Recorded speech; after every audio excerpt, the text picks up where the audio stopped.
What is up, my friends, and welcome to the UFL Week in Review, one of the longest running UFL podcasts of all time. Today marks show number 6 with only 58 days to go until the UFL kickoff on March 30th. This week, we're diving into the transformative launch of this UFLPA, heralding a new era of player representation, maybe. We'll unpack the implications of the adoption of the USFL's USW CBA and what it all means for the league. We also hear from QB AJ McCarron as he unveils the challenges faced by players in the UFL, discussing player pay, union dynamics, whether he'll make a comeback. We have all of that. Plus, we'll follow the journey of Donald De La Haye from his YouTube fame as Deestroying to his new role with the UFL San Antonio Brahmas. We'll break all of that down. Plus, stay tuned as we wrap up with the quick-fire notes section, covering the latest signings, community events, job launches, and exciting updates from News Hub Fantasy and our upcoming UFL News Hub mobile app. That's all happening right here on UFL Week in Review. Today is just such a special day. The XFL and the USFL merged together to create one powerful spring football league called the UFL. These players are going to play hard-nosed, intense football, passionate football. Every play matters. They got one shot. They're going to ball out. Incredible. Spring football is here to stay. The UFL season kicks off March 30th on Fox and ABC. The UFL launches the UFLPA. This kind of went under the radar. So the UFL officially recognized the United Steelworkers USW Local 9004 as the exclusive bargaining representative for its players. The newly adopted CBA includes increased wages, larger roster, incentive-based bonuses, reduced fines, and updated concussion protocols. The UFL becomes the first spring league with a labor union representing at the start of the league operations, promises a progressive season in 2024. So this is what we know. They laid it all out.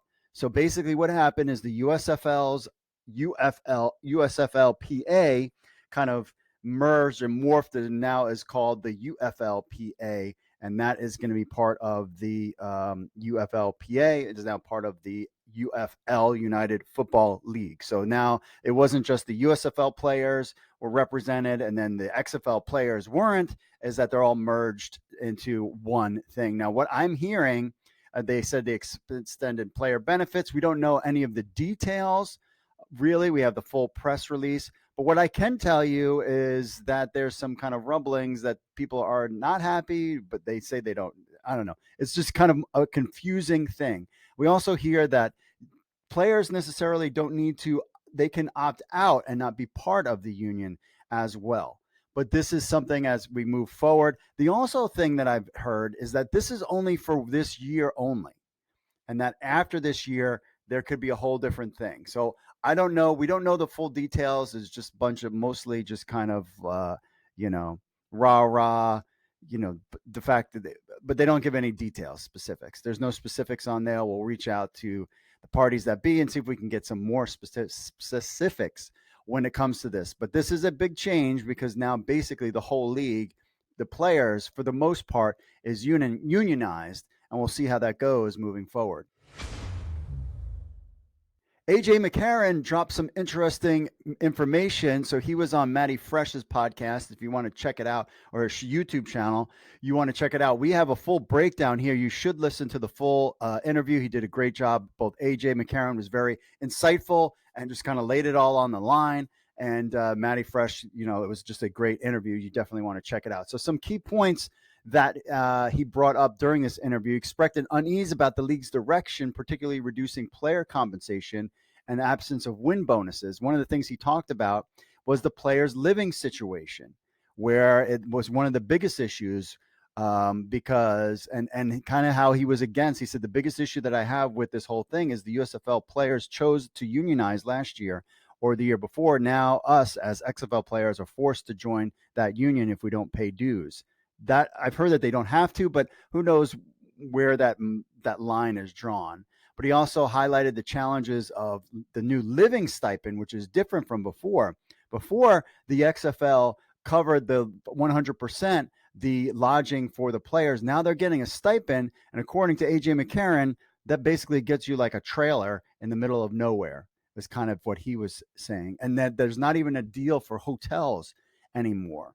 which was that the players could stay at the hotel and that was covered. And now they're kind of on their own. And that's not one of the reasons why that's not good. Is that players like Max Borghi is now not going to return because he doesn't want to leave his regular job to do this because it's not worth it. He said, I don't want to speak for Max, but just with a pay cut and salary, with Max choosing not to leave his job, that is because the pay had a little bit to do with it. So that's why Max Borghi, if you haven't heard, is not coming back, which is unfortunate because that St. Louis Battlehawks offense looked poised and ready to crush it, especially with Borghi as your running back. Played great for the Roughnecks last year. So he's not coming back because of the player things. We've got guys like Jordan Ta'amu.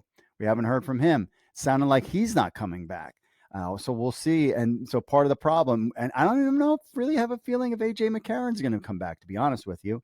But this kind of is concerning because it basically, when you watch the interview, it makes you feel like not only did the coaches have to take a cut, but the players also had to take a cut because now there's no competition. And it's, yes, players are going to play because they want a shot at the NFL. Whether or not they get the top players out there, it's kind of this whole like, we got to go super cheap season, which we've all heard about. And that includes like player stipends. So they can give, I don't know what happened with, it would be interesting to hear why the hotel thing wasn't an option. And Danny Garcia and The Rock always talk about how we got to take care of the players. And they did have a great thing last year. They did lose $60 million. And maybe this is why. So hopefully this is the bottom, but I'm a little concerned. He talks about the Steelworkers Union and how they kind of weren't, they're not really, they don't know how to negotiate for football contracts. They said the players using negotiated minimum contract terms for all players. The league can pay above the minimum on a player-by-player basis at their discretion. Dues are not mandatory. This is from the Players Union, so that kind of did that. But he talked about the living expenses struggle. So we're getting a stipend of $1,600 a month. I sent you an Airbnb that I found that was the cheapest I could find. That cost $1,760 a month. So if you have, somebody that has a family, that's not going to cut it. Maybe a guy who's single by himself, it could. He talks about the loss of the hotel discount. So there will be no discounts for hotel stays if we choose to stay at a hotel, like a team hotel for camp. Like that's not an option. He said, players would have wanted to held out. They brought up the NFL Players Association. Talked about XFL versus USFL talent and quarterback level of play. But really basically came down to the players. We're reaching out to him on Instagram with guys asking him to speak out. And that's why he appeared on the podcast or on the YouTube channel to kind of push things out there. He says he's talked to Russ Brandon and he's talked to, all the head players except for The Rock, but he reached out to The Rock, kind of voiced his concerns. And this is going back months ago. And this is kind of where we're at. So it was definitely an uneasy thing. You want to see things going in the right direction. I'm hoping that this is just the bottom and we can climb our way back up as if the league is successful, players can make more money, et cetera, et cetera. But we don't have any details. We don't even have a schedule. We don't even know where the Houston Roughnecks are going to be playing. So, and we're basically, counting down. We're in the month of February. So basically in 23 days, players will be arriving at training camp. No schedule. Don't know the details of player pay. We'll just have to kind of wait and see if the league comes out. But definitely worth a listen. Kudos to both Maddie, and AJ for a good interview. And we'll just have to kind of keep an eye out on how things progress. So stay tuned for that. Donald De La Haye, from Deestroying YouTube fame to UFL's San Antonio Brahmas. That's right. I didn't know this guy before last season. He was kind of one of the guys that Ja'Cour Pearson, he was doing some YouTube. He was just a YouTube football guy. That's all I knew. I didn't know what his backstory was. So apparently he has got an offer to play with the San Antonio Brahmas, which I think is fantastic. He's known as Deestroying. He's got 5.7 million subscribers on his YouTube channel, focuses a lot on football. He made a name for himself because he was a kicker at University of Central Florida and receiver, and he got in trouble with the NCAA going back to 2017 because his YouTube channel got monetized, and they say he couldn't keep the money, basically, and then because of student athletes, which I don't think it would matter now. So that's why he had to kind of drop out. But he always had pursued football dreams. Had a chance with the Canadian Football League's Toronto Argonauts, but only remained there through the preseason. He's worked with Nick Novak, and of course, he's got a big influence in the football community. And he learned that he was going to play in the UFL. So with the San Antonio Brahmas, he's got a message. He signed. There's a whole video. You should check it out. It's great. I mean, his production is top notch when it comes to his YouTube channel. So basically, the decision by the UFL, of course, led by Dwayne "The Rock" Johnson, they decided to sign him because he can definitely. I mean, he's got football athletic talent and his social media influence. So it'd really be interesting to see if he sticks with the team. They announced that, made a lot of press. We assume that no word on his contract details. We assume it would just be like every other player in the UFL. And now, as far as the team that he's playing for is the Brahmas, that could change as training camp begins February 24th. There's one other kicker right now on the team's roster, Christopher Dunn from North Carolina State. So he's going to have something to say about it. But it'll be really interesting to see if he sticks on. It would be great for the league if he did. This would be a big name. Another guy like Chad Ochocinco would also be a guy who that would be a big name in the league. So we'll have to kind of see about that, whether or not AJ McCarron comes back. I'm interested to see how good he is, because that's the problem. Because if he's terrible, that could affect his YouTube career. But we'll just have to find out. But I thought this was a great signing. And, you know, it's all about giving players a shot. And he's been great with the XFL last year. So why not give him a shot and see if he'll play? And clearly, some people think that he's got some game. So we'll just have to find out. Are you a fan of the XFL, USFL, and CFL football? Get ready to embrace your inner general manager with NewsHubFantasy.com's fantasy football experience. NewsHubFantasy.com offers you an unparalleled fantasy football platform, bringing together fans of the XFL, USFL, and CFL football leagues. Compete in season-long fantasy with leagues up to 6 players. You can create your own for friends, or you can join an existing league. Draft your ideal team with our 7 active roster spots, including a quarterback, running back, wide receiver, flex, tight end, kicker, plus 3 bench spots. Show off your football knowledge and strategy and dominate your league. Our user-friendly interface makes it easy to manage with your team and get the latest news in your XFL or USFL or CFL leagues on the go. Plus, News Hub Fantasy offers mock drafts, pick'em games, and so much more all season long. So don't miss out on the action. Sign up now at newshubfantasy.com and become the ultimate football fantasy manager. USFL is in business. The XFL is underway. There's no doubt spring just got stronger. All right, we are back. We've got 25 players signed UFL contracts. Some interesting news. So first up, some players were waived as these press releases came out. Kenji Bahar from the Houston Roughnecks was waived. Guy Myers from the Showboats and Ryan Willis from the Showboats were also waived. Ryan Willis was a guy that we thought, remember, he got signed with the XFL, then moved to USFL. We never really saw him play. We thought maybe this would be an opportunity with the Memphis Showboats. So he is out.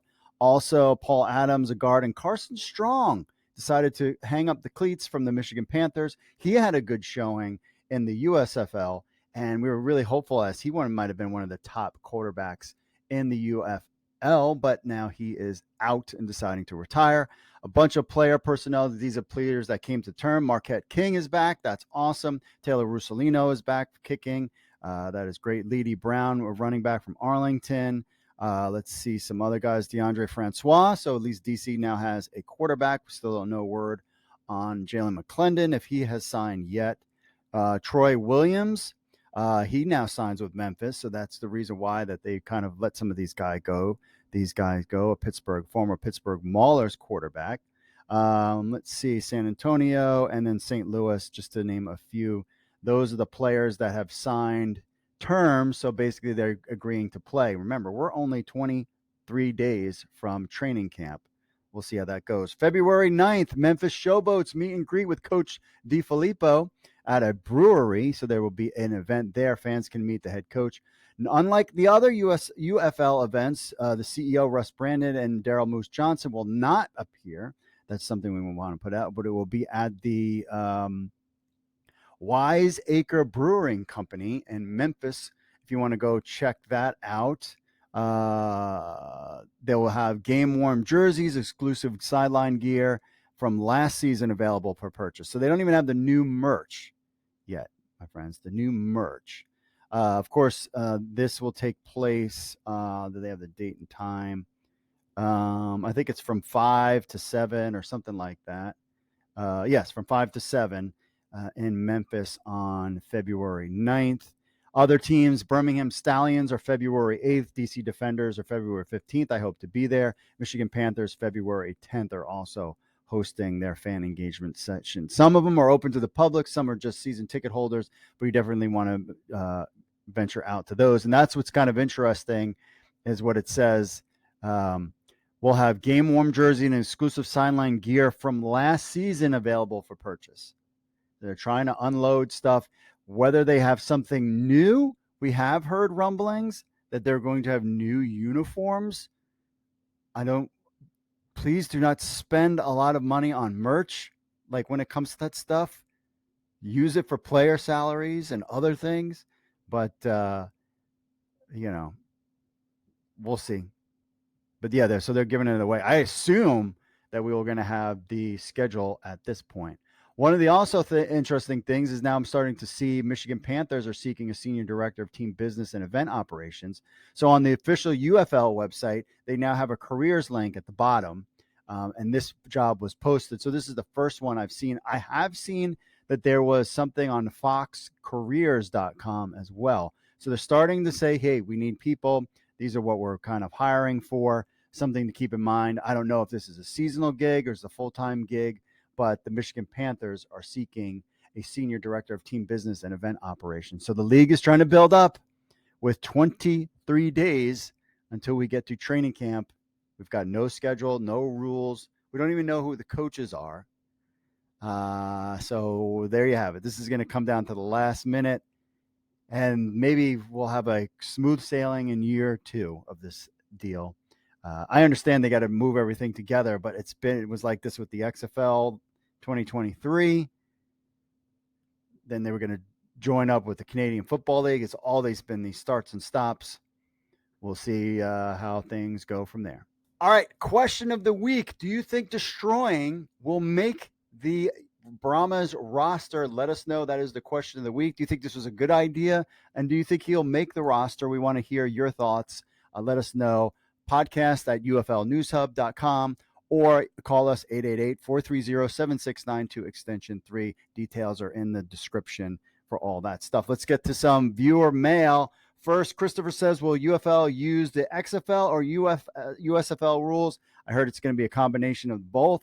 This was the week that we were supposed to hear it, the rules. It was like late last week, early this week. There's nothing going on, UFL, this weekend. It would be a great time to drop some really fun stuff for fans to germinate over as they wait to watch the the NFL Pro Bowl. Basically, is the only thing going on before we gear up to the Super Bowl. Don't wait until after the Super Bowl.